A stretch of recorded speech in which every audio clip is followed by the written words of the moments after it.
Quand on entend le mot neurofeedback, on imagine tout de suite une méthode pour entraîner son cerveau. Mais en réalité, derrière ce seul nom, se cachent deux univers complètement différents. Allez, on va plonger là-dedans pour y voir un peu plus clair. La vraie question, elle est là. Est-ce qu'on parle d'un traitement médical, d'une thérapie pour le cerveau, ou est-ce que c'est plutôt une sorte de gymnastique cérébrale, un entraînement pour le bien-être? La réponse, vous allez voir, elle n'est pas si simple, parce que ça dépend totalement du type de neurofeedback. Pour bien comprendre cette distinction, voilà le programme. On va d'abord explorer les deux mondes du neurofeedback, puis on va comparer la thérapie et l'optimisation. Ensuite, on verra comment le cerveau peut reprendre les commandes. On parlera du cadre très spécifique du praticien. Et pour finir, de l'importance capitale de sa formation. Alors, la toute première chose à saisir, et c'est vraiment la clé de tout, c'est que le neurofeedback n'est pas une pratique unique. Non, c'est un domaine qui est en fait scindé en deux approches qui n'ont au fond pas grand-chose à voir l'une avec l'autre. Et voilà, on met les noms sur la table. D'un côté, il y a ce qu'on appelle le neurofeedback linéaire, le classique, on pourrait dire. Et de l'autre, on a le neurofeedback dynamique. Deux noms, oui, mais surtout deux philosophies radicalement opposées.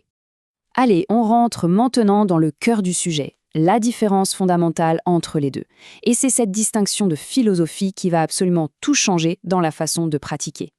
Là, la comparaison est sans appel. Le linéaire, c'est une approche qui ressemble à un traitement. Il faut un diagnostic médical ou psy pour pouvoir cibler un problème bien précis dans une zone spécifique du cerveau. À l'inverse, le dynamique, eh bien, c'est comme un entraînement global. Il ne cible rien en particulier, il entraîne le cerveau dans son ensemble, et ça sans avoir besoin du moindre diagnostic. Cette citation, elle résume tout à la perfection.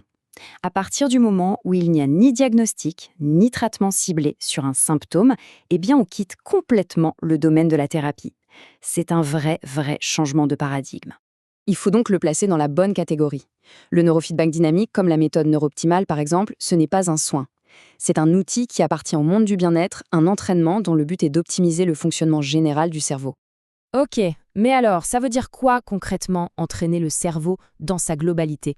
Comment ça marche? Le concept central, l'idée maîtresse, c'est de redonner les commandes au cerveau lui-même. Voilà la définition. En fait, le système n'en pose absolument rien. Il se contente de donner au cerveau des informations sur son propre fonctionnement en temps réel. Et c'est le cerveau, et lui seul, qui décide ce qu'il doit ajuster, ce qu'il a besoin de réorganiser en priorité. Et ça, c'est un point absolument crucial. Même si une personne qui vient faire des séances a une pathologie, une condition particulière, l'approche ne va pas traiter cette pathologie. L'objectif reste le même pour tout le monde. Renforcer le cerveau de manière globale, en le laissant faire ses propres choix, ses propres ajustements. Forcément, cette différence énorme entre thérapie et bien-être, ça a des conséquences directes sur le métier de praticien. Le cadre de travail et la déontologie ne sont pas du tout les mêmes. Et pour bien rester dans les clous du bien-être, les règles sont hyper strictes. On ne parle pas de patients, mais de clients ou de bénéficiaires. Le praticien ne cherche jamais à savoir d'où vient un problème pour ne surtout pas glisser vers de la thérapie. Les questions qu'il pose sont toujours factuelles, quantitatives, jamais dans l'interprétation. Le fait que ce ne soit pas une approche thérapeutique, ça explique aussi pourquoi les formations sont relativement courtes.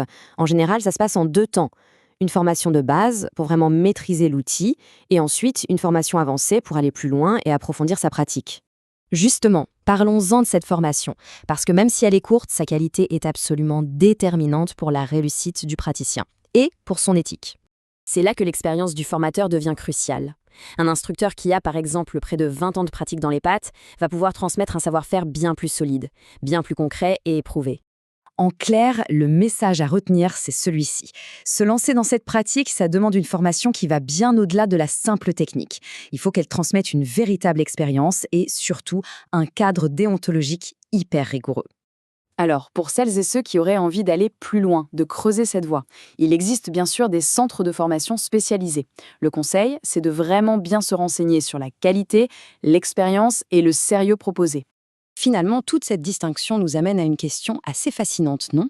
Et si, au lieu de toujours chercher à réparer le cerveau de l'extérieur, la véritable avancée, la prochaine grande étape du bien-être, c'était tout simplement de lui donner les outils pour qu'il devienne son propre expert? C'est une perspective qui pourrait tout changer.